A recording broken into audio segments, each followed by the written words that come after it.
Okay. Legs are I'd getting sweaty. say. I was just about to say we should get started. Hello. That's a good place to This start. is a great place to start. Hello, everyone. Welcome to the third episode of A Piece of Our Minds, a podcast about the creative process. And I think I changed this. The subtitle for this originally was The Creative Process Podcast. And I changed that because I was like, it's not the only one, probably. It's not the creative process. We're podcast. the only one in existence. You cannot listen to anything else. We're the only one that matters. If you need help on creativity, this one. Yeah. The three amateurs. Just three amateurs around starting out. Yeah, we're the creative process. The creative process. Absolutely. There's a belt. Also, I'm going to edit this out, but Harley, I thought we were going to say the F word. Oh, did I say the F word? You did say the F word. Oh, shoot. It's okay. I just toned it down to 0. Oh, shoot. Okay. Oh, golly. Okay, so this is a podcast, as you all know, where we talk about our writing and our different creative endeavors and whatnot that we're all working on. We all have a YouTube channel kind of together called Let Us Rock Productions that this goes up on, where we have projects. Me and Harley are working on novels, which I've been working on for the past 6 months. Harley's been working on for the past 2 weeks, question mark. Yeah. Two weeks. Question mark. I don't know. I'm the host, and I don't know these answers. But in order to get our creative spirit jonesing on before we get into the topic for this week, what, Harley, do you have a problem with jonesing on? Jonesing, yeah. I have a problem with the term jonesing on. Jones in. I think we need a new, what's wrong with we're like jonesing for some tone. Everyone's Are gonna we? type in the comments what are you doing? Everyone's typing. Oh my god. Anyway, every week, I want to start by asking a question that'll get our minds jogged. How about that? For what we're going to talk about. Better. Better. That's a lot Thank you. better. So for this week, I thought we would talk about what is your favorite genre, just in general. Sci-fi. It's a Sci-fi. Okay. I Yeah, love sci-fi. I Sci-fi's love definitely up there. sci-fi. Sci-fi novels are my favorite in just anything I read. It's it's just that because it's sometimes it can just be so out there and insane. Yeah. But then also there's novels that take sci-fi but then twist it a little bit to fit other genres as well. Mm-hmm. Yeah. Like Escape from Furnace, it's kind of a sci-fi novel, but it's also like a teen kind of coming of age drama, kind of horror-esque. And it's just nice it has because, a few slashes in there of different genres. Yeah, because you can do so much with sci-fi because it's just there's really no boundary to what you can imagine with what you want to do with it. Yeah. Sci-fi just has is just this huge umbrella of incorporating technology and aliens and stuff, and there's so much cool stuff you could do with it. Yeah, for sure. Well, sci-fi, because there's a lot of concepts that involve sci-fi that we can't even understand ourselves. So which is one of the cool parts. Really cool about because when you do sci-fi stuff, it leads into a lot of psychological things because you don't know what's going on. 2001: A Space Odyssey comes to mind, that kind of stuff. Aaron, what is your favorite genre? Honestly, I would probably say sci-fi as well. And you kind of touched on it, Zander, you said the psychological side of it, because I really like stuff that involves psychology and asks really philosophical questions. I thought you said psychology and ass. I'm sorry. No. My two favorite things. But the ultimate sci-fi novel. Like when it involves like a lot of psychology, like that's what I really draw to, and I think sci-fi does the best of that, to be honest. So I would have to say sci-fi as well. Okay. Okay. Cool. I'm gonna throw a curveball in the mix and say fantasy. Because I love fantasy. We know you love fantasy. I freaking Legend of Zelda is literally my favorite thing ever. Like I love like the whole aesthetic with like medieval stuff, you know, like knights and swords and dragons and elves, like the D&D aesthetic. Yeah. I love it. I like fantasy in kind of different, because the Ranger's Apprentice series, I love that series. It's a fantastic series, and I think that is kind of a fantasy novel or a fantasy series in its own way, but like it's I feel like it's much grittier than most fantasy novels. Just because it has a lot more tones of like realism in it than like most fantasy novels. Which is another way you can spin it, because like that's one of the cool things like genres. Like you can, it leads into our topic for this. You can establish like different tones when you like mix different elements of like different stuff. Because like like Zelda has like a completely different tone and stuff to like Dark Souls. Yeah, perfect. yeah. And like Dark Souls takes more of that like gritty like horror kind of thing, and Zelda's more fantasy, lighthearted, except for Majora's Mask, which scares every 5-year-old child who played it back in 2000. No, I agree with you. Like when you can have multiple tones and have them blend together, to me that just creates like a beautiful story for everyone. And that shows a lot of like like I could not think of the word. No, it shows a lot of talent that like if you can like artfully like take like all these pieces and like go like bam pow, and like just like make it all together, make a soup. I watched Ratatouille recently. Make a soup. Yeah, you know, you just like you blend all the flavors together and make better ones. Key ingredient of a good story soup is Ratatouille. We're so happy that you finally were able to watch. I was very there has been an ongoing saga in my life of Ratatouille, and I watched it. I watched it with my brother, and he was like I think he has like an eidetic memory or like something, because he was like, I haven't watched this movie in like 3 years, and I was like, okay. And he was just like quoting like everything like word for word as it was happening. Yes. Nice. And it was driving me crazy, because I was like, I want to enjoy the food rat movie. Yeah. You were making it unable for me to do that. Let me watch the food rat. Let me watch the food rat. Let me watch the rat cook with the human hair. He's like actually messing with you, and he watched it like watched it on repeat all night. I would not put it past him to do that. Yeah, I wouldn't at all. Oh my god. Okay. So before we jump more into stuff, let's go around and talk about like some of the stuff that we've done this week. Like just to recap, because this is our first weekly episode, because we recorded the first 2 on the same day.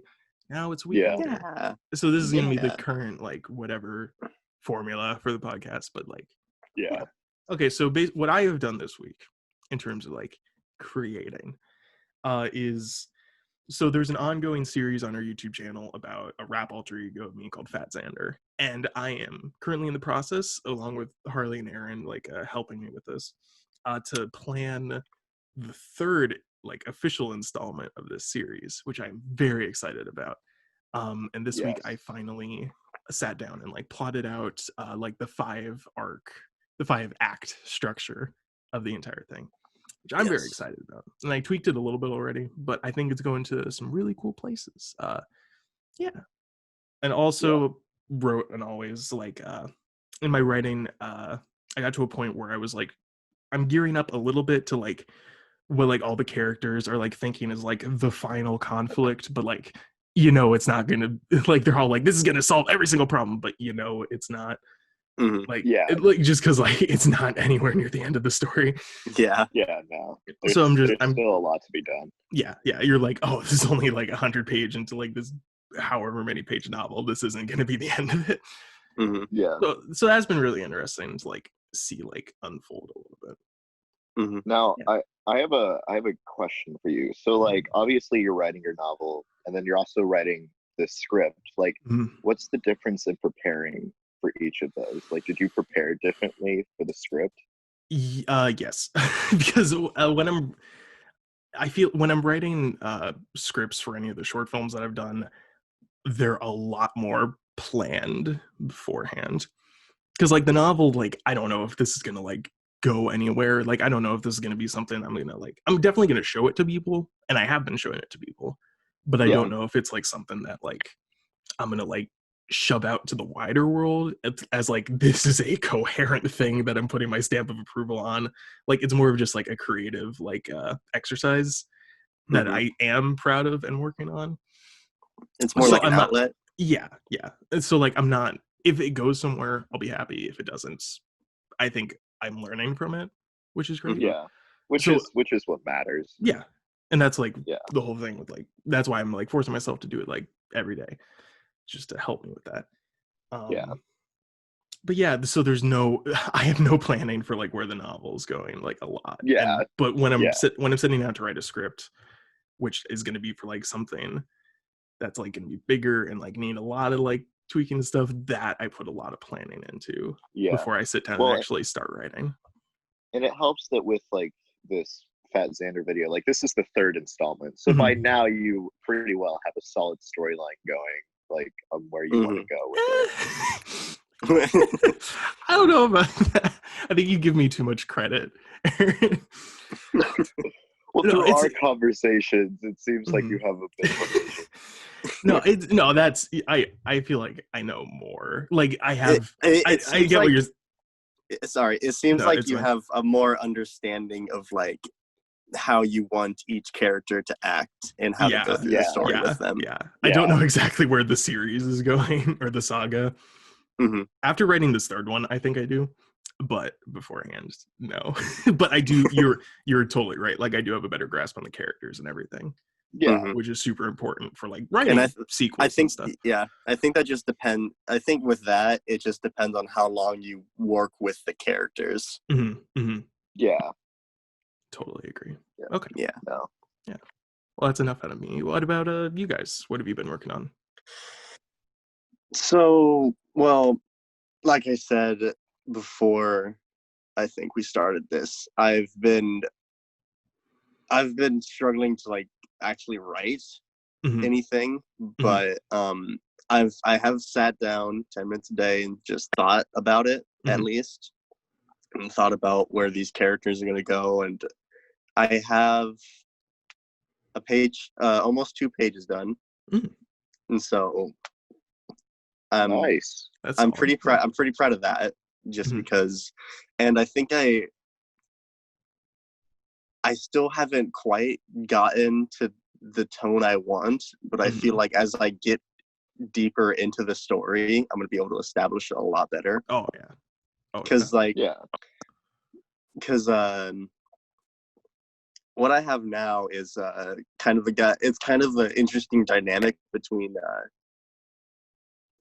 the character, and I guess I don't want to reveal too much. But like a dynamic between one of the big aspects of one of the characters and the character himself. I think it's going to be kind of a dark comedy-ish dynamic between them, just because like he hates this aspect of the character, but then he also like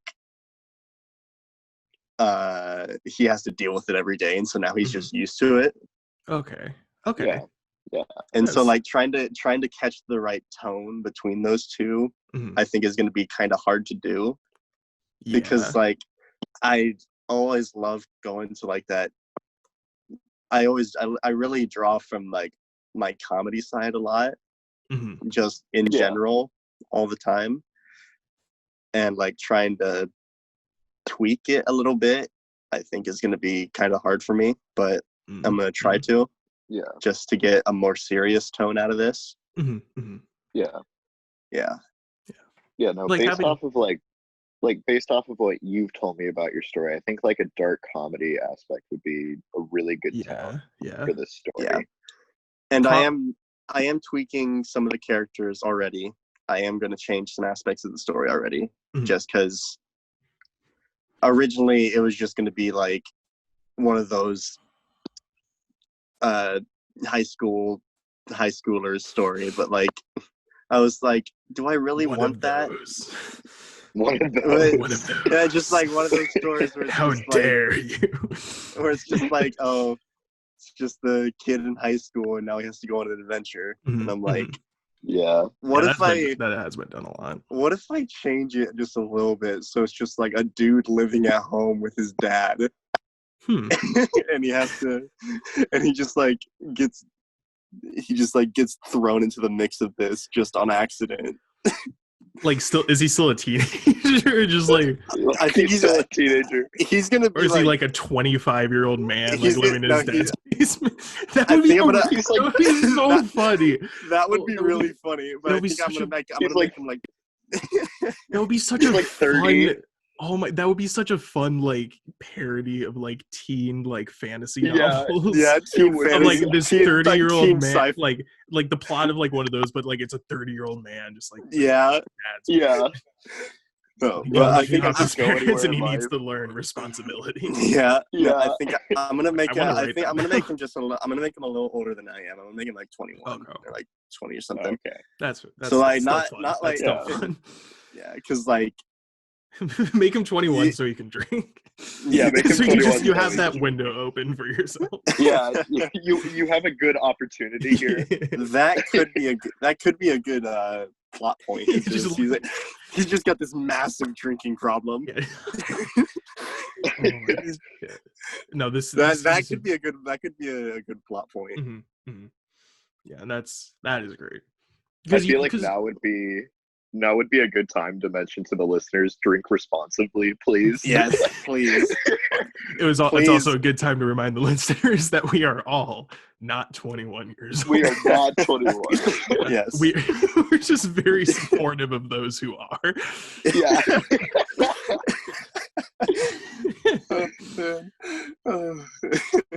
We're amazing influences.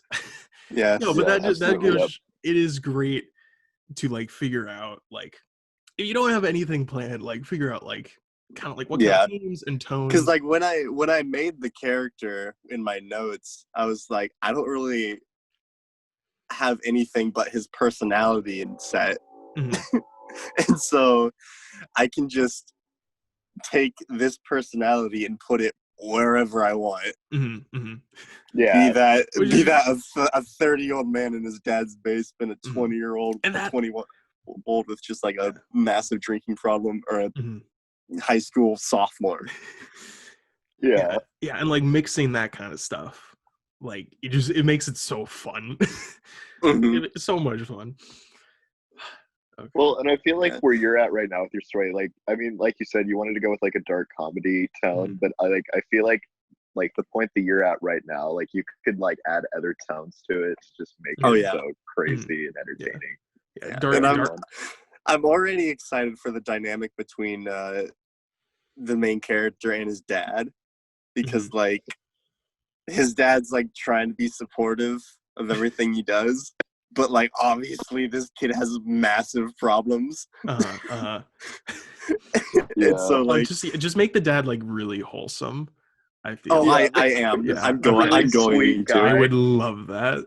Literally, his first interaction with him is him just sliding him a cup of coffee across the table. I love that. I love that so much. That's nice. Warm parental figures. Because like a main aspect of this story is going to be like an aspect of the story is like the main character has like these horrible nightmares every night, and so like the first interaction with his dad's just like, hey, good morning. Rough one tonight, huh? and just slides him a cup of coffee. I like that. Like, I really like that. Very nice and subtle. Just like they're like ranking his nightmares. Number 10. Number 10. And so just like it's gonna be a real fun dynamic because like this kid is obviously like he knows his dad means so well to him, but he also knows that his dad can't really help. Yeah. And that's like that is some good conflict. Good conflict. And so like he's trying to make it good so conflict. He's trying to make sure his dad's gonna be like he's trying to make his dad make sure that he's living his own life so he doesn't have to worry about him all the time. But like obviously he has to because main character. It's just like the tones of your story, like that dynamic is gonna be so good. This is gonna be good. Yeah. I'm really excited. I'm also very excited for like I don't know if I want to like say like what like a big conflict in this is, which is like the guy trying to accept his power, because like the first time that his power is actually like used and comes out, because his power is basically a whole different character. Sort of like an Eddie Brock and Venom situation. Yeah. Yes. Okay. Yeah. Okay. Yeah. Except like there's going to be there's no like dialogue interaction between the two at all. There's nothing. There's nothing like that. So this other side isn't like a wisecracking alien. No. Yeah. This other side is just pure hatred, rage, violence, and anger. And you don't get anything from him except for like visual cues that the character has. Okay. Oh, I like that. Yeah. And so like that's really good. I think the first time that this other side of him comes out, I want it to be like super emotional and like as dark as I can get it, just because like any time that character comes out, it's going to be super dark because he's such a bad aspect of this character. Such a bad boy. You bad boy. You bad boy. I'm so like, sorry. Okay. No, but it's definitely going to be like a shift in tone whenever this character is like hinted at coming out or like comes out in any way. Yeah, that would be cool if like at the beginning you're leaning much more towards like the comedy side of things, and then like as like it goes on, like because like definitely turn up that horror gauge to like, because like at the beginning you get like a slight indication of like how his other side will be coming out, and it's tied into the main character's own fear, pain, anger, and all that, and violence and such. And so it's basically just it takes the character's emotions and then just turns them up to 100. Okay. Like whenever that character, whenever that other side comes out. Okay. And so that's why I want it to be so emotional whenever the other side of him comes out, because it's so tied in to all those emotions in general. Yeah. No, like to me, it sounds like you're doing a good job of like establishing tones that you want, like even like with the individual characters, which I think is a very nice touch. Like with what you have going so far. Yeah. And you're just like, this is just the beginning of this project. Yeah, so I have everything figured out. I'm still at breakfast right now with his dad. Yeah. I haven't even gotten his friend in yet. See, that's like one of the interesting things with like the whole like only doing like a little bit every day. Like each scene feels so long. because like there's so much like real world time that passes between like you thinking about this. Yeah.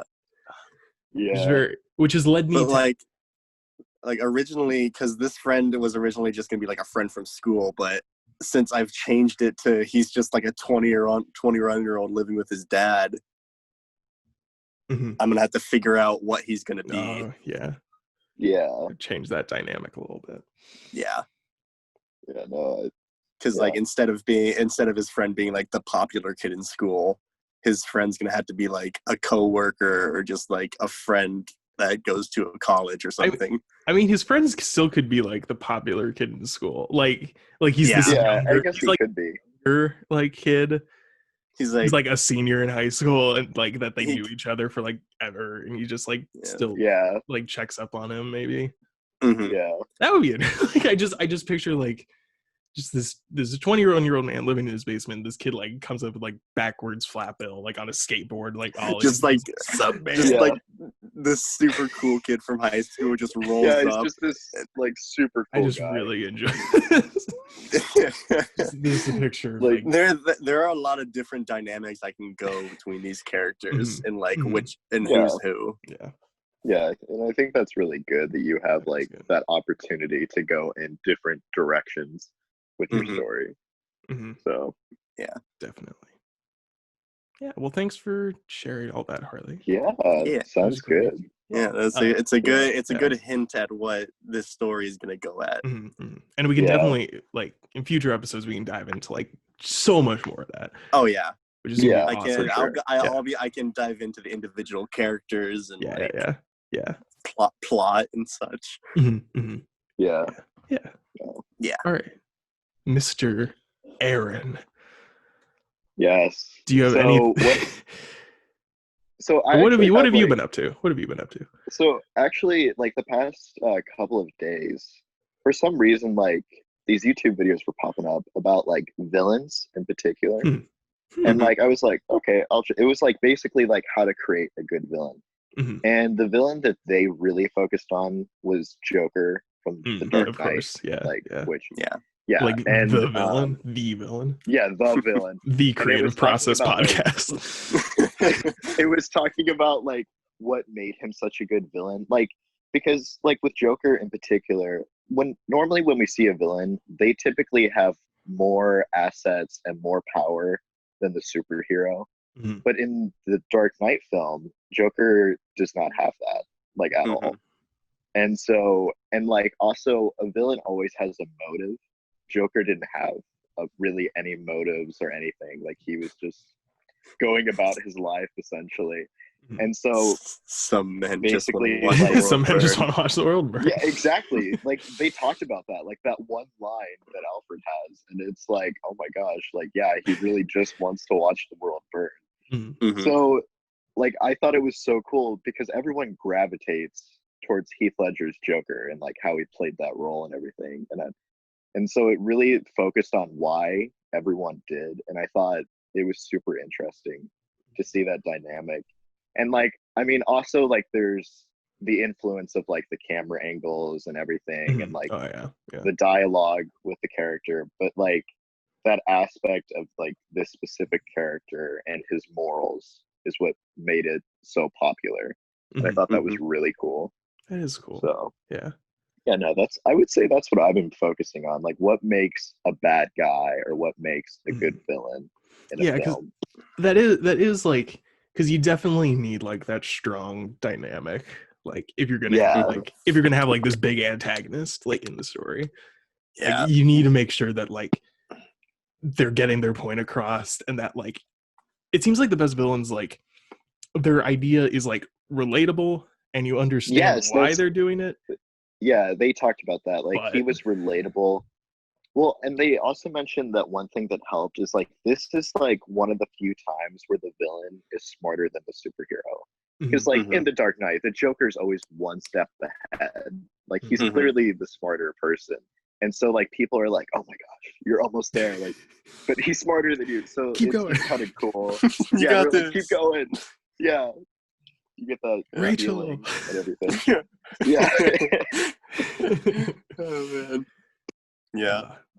So and cool. like it's a real interesting dynamic between Batman and Joker in general to me, just because of how opposite they are of each other. Oh yeah, it's iconic. Because it's just that the man with no morals against a man who's so set with his morals that he's the one guy that won't break them. The man with no morals and the man with all morals. they talked about that too, like how they're completely different in terms of their morals, but like really if you sit down and think about it, at the end of the day they kind of want the same thing, just in different ways. Like like they want to go about it differently, and so like that's what makes it so unique in that aspect. So that's cool. I'm definitely it was super interesting. I'm definitely trying to I'm trying to think how to put because like in my story, No One's Alone at the End of Time, like it's really like I know like there's no real like sole antagonist. Like there's a character who like seems like the antagonist, but I'm definitely going to play it so that they're not. So it's just I don't know. Like, did you see anything about like how stories handle it when there really isn't that like sole like person like working against the heroes? No, they didn't really focus on that because like the whole concept of the video was like creating just a good villain. It wasn't like touching on the aspects of like how can you make a guy of like antagonists in general. Yeah, they didn't really focus on that. But I'm going too deep into it. But definitely check it out. Like that's cool. I know in my story there's going to be a couple different antagonists, and I definitely think there's going to be like there's going to be a big struggle between the two different antagonists in the story. And one of the antagonists is also going to be like kind of like an anti-hero in their own way. Just because like they want to do the right thing for the world, but obviously they also have a job to do. So the classic like Sonic, Shadow, and Dr. Eggman. I don't know why that's the trio that my mind went to. I'm a little sad that like you went to Sonic. I don't. Sonic. No, I'm trying to think like that's like the main one because like you got Sonic, who's like the embodiment of good. You got Dr. Eggman, who's like Dr. Robotnik, who's like the embodiment of evil, and then you got Shadow, who's truly ambivalent towards both good and evil. No, because my protagonist, which is the kid that has the powers and all the problems, that's what it's gonna. That's what my obituary is gonna read. I'm the protagonist. The kid who has all the powers and all the problems. I'm the protagonist. I have all the problems. I have all the powers, but also no, but because like there's no way that I'm making this protagonist like the embodiment of good, because he's not going to be in any way. So your protagonist is Shadow the Hedgehog, is what you're telling me. Everyone is Shadow the Hedgehog. Harley's like, just wait a second. Like, in I guess in a way he will be kind of like Shadow. But like more in the sense that you got to satisfy Zander for a second.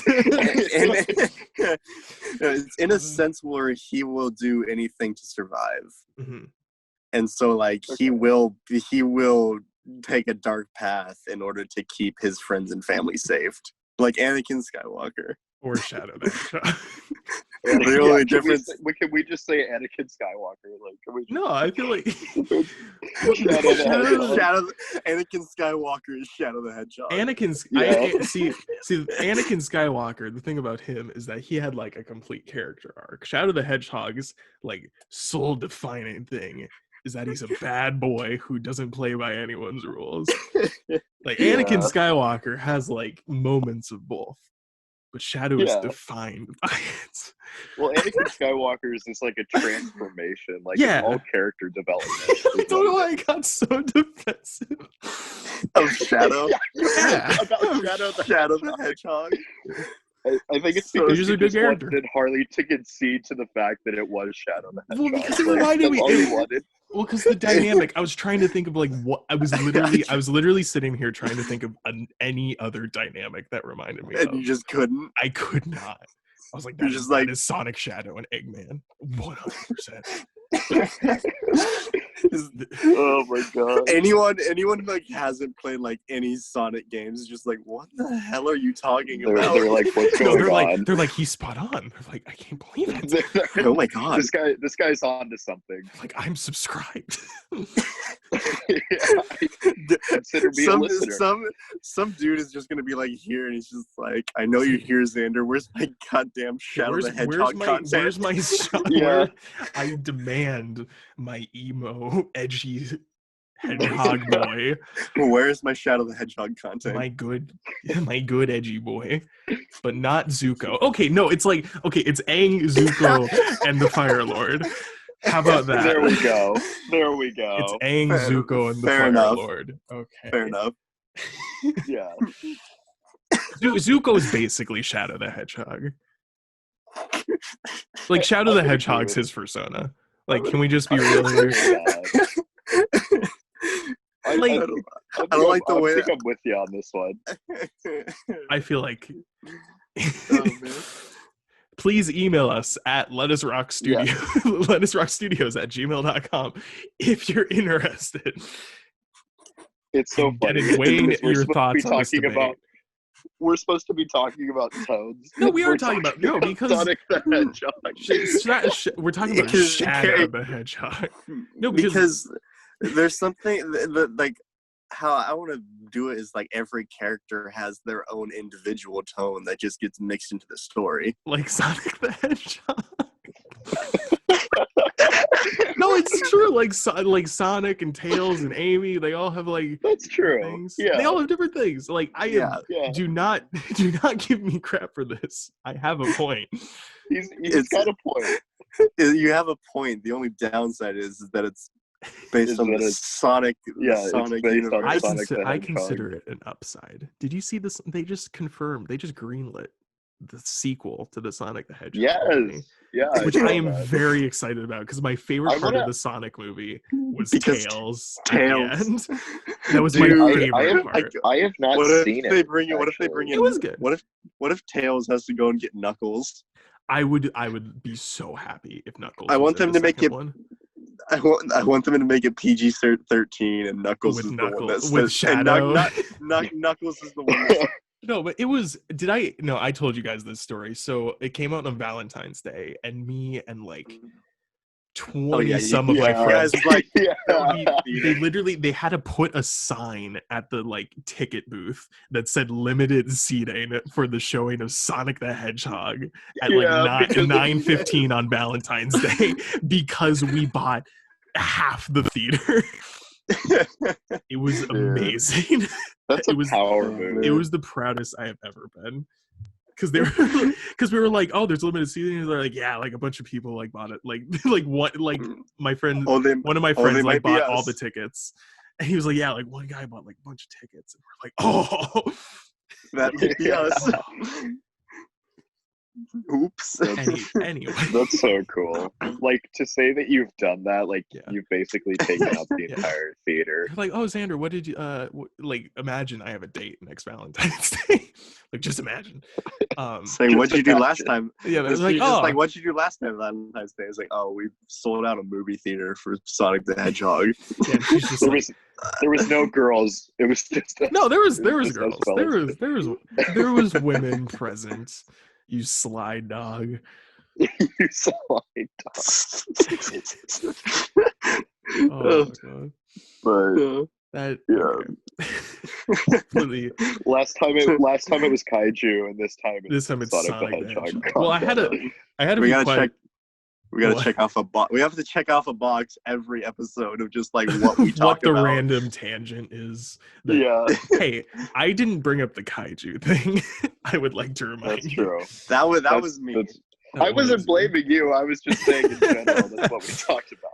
No, I had some more thoughts on tone that we could talk about, because the theme of this episode was supposed to be not Sonic the Hedgehog. It was supposed to be setting the tone. No, because Sonic the Hedgehog tied into our ideas on tone. Sonic has such a good tone. It's so fun.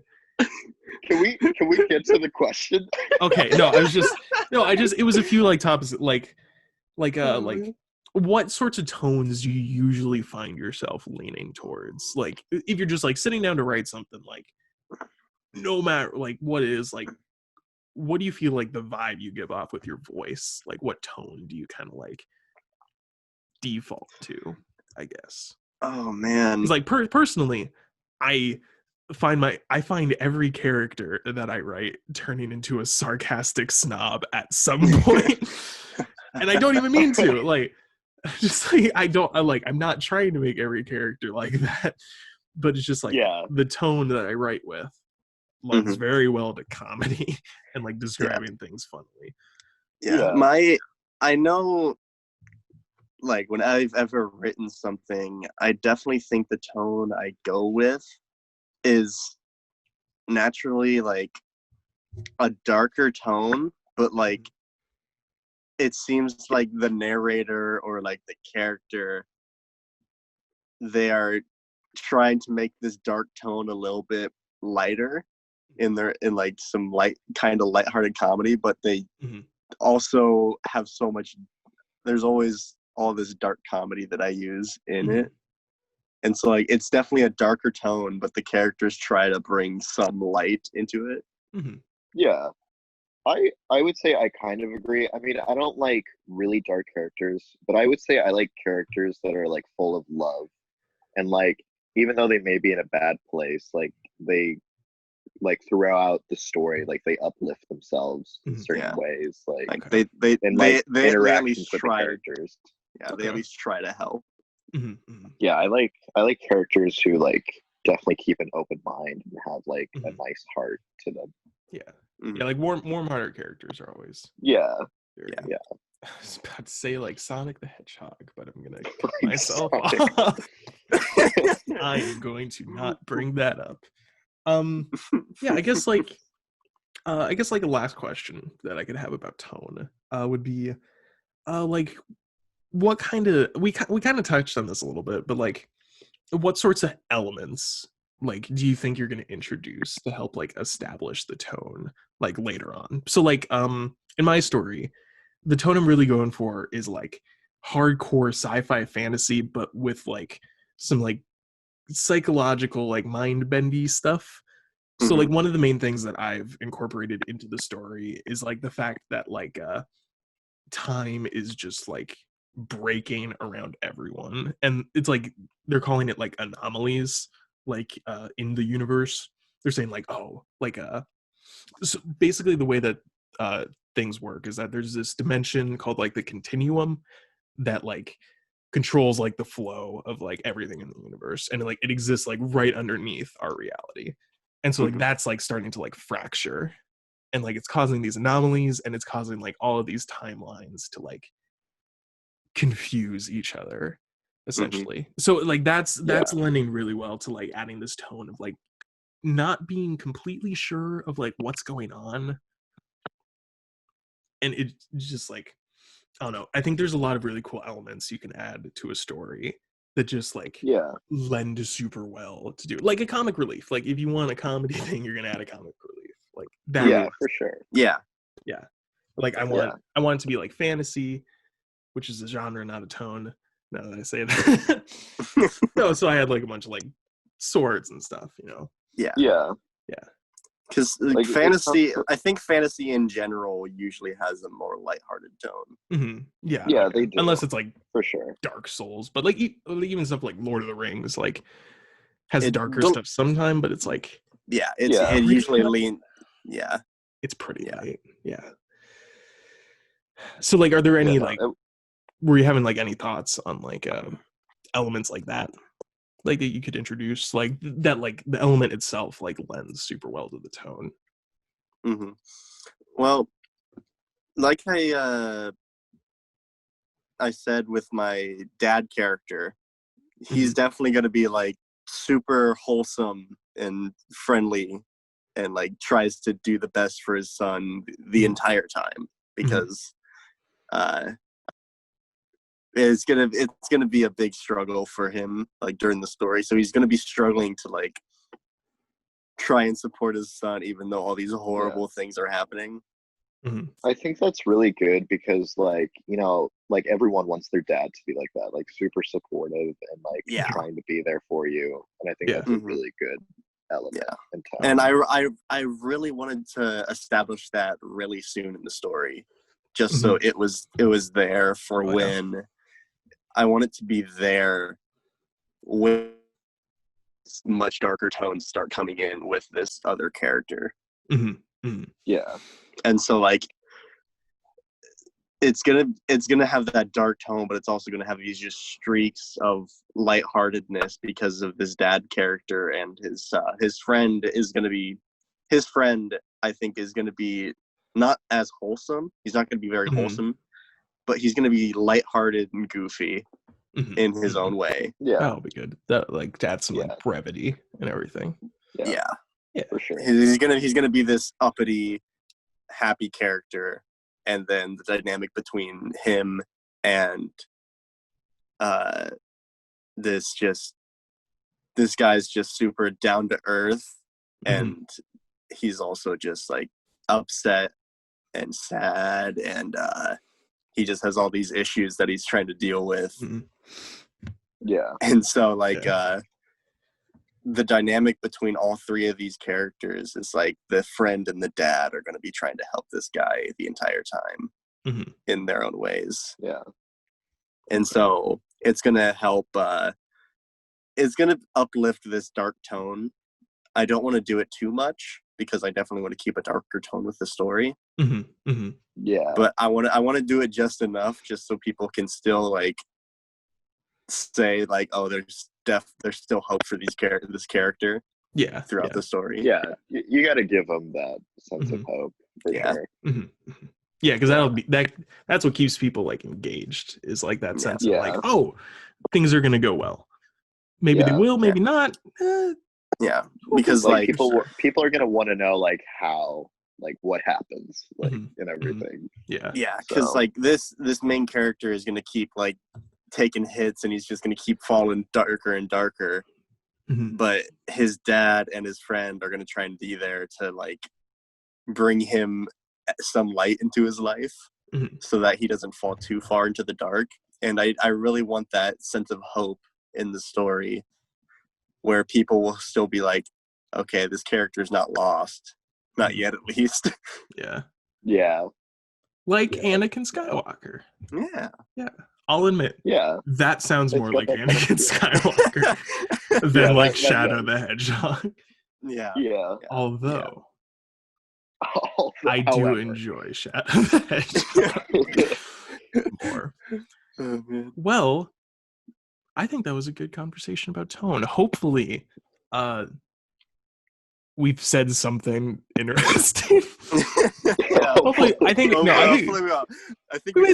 we made some good points. Like, you want to establish your tone early. You want to add stuff that like lends well to the type of tone that you're doing.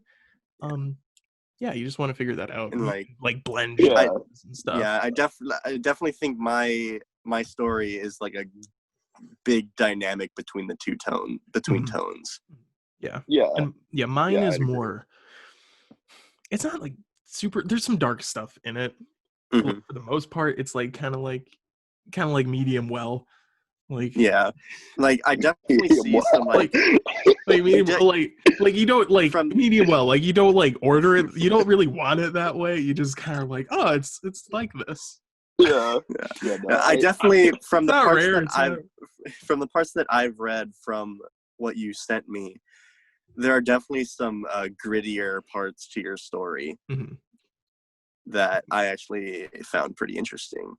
Like everything else no, but that no everything else no, because like you definitely have like these like lighter aspects of the story, but there's also a lot like kind of like Shadow the Hedgehog. No. Shadow the Hedgehog. What's the God? What's the movie? Blade Runner? Oh, is it Blade Runner? Is it? Which movie are you talking about? Well, it's the one that has Ryan Gosling in it. That one, it was like a sequel. It came out Blade with Runner. Ryan Gosling. Blade Runner 2049. Yeah, I have not seen Blade Runner 2049, but I definitely got like I haven't seen it either, but like from the tone that I got from the trailer of Blade Runner, it seemed like I definitely saw like some of that tone like from the trailer of Blade Runner 2049 in your story, kind of like a little grittier, and it's serious at sometimes, but not like uber gritty. Okay. I really like the tones that both of you guys have for your stories. Like like just what I've heard, what you guys have told me. Like I do enjoy the tones that you guys have going. And I definitely think like when I get enough progress done and I get most of my characters incorporated. I don't think I'm gonna get them all incorporated until like halfway through the story maybe.